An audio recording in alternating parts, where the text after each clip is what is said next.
When you are good to your parents, especially to your mother, suswertihin ka sa buhay mo. 99% po ng mayayaman, tingnan nyo, mabait sa nanay. Pag mabait ka sa nanay mo, malakas mag-bless ang mga nanay. Kung gusto nyo nga mabago ang buhay nyo, kung gusto nyo maging okay kayo, kung may galit kayo sa mga nanay nyo, alisin ninyo. Kasi kahit anong sabihin ninyo, nanay nyo yan. Utang nyo ang buhay nyo dyan. Kung hindi man para sa inyo naging mabuting nanay yan, nanay nyo pa rin yan. Hindi porket hindi kayo ginawa ng mabuti, karapatan nyo nang gawan din sila ng masama. You do not counter bad things with another bad thing.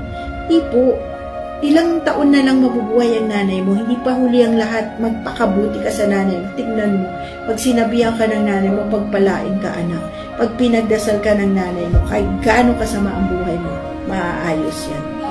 Yan po, lahat ng swerteng tao, lahat ng mayaman na tao, napakabait sa nanay.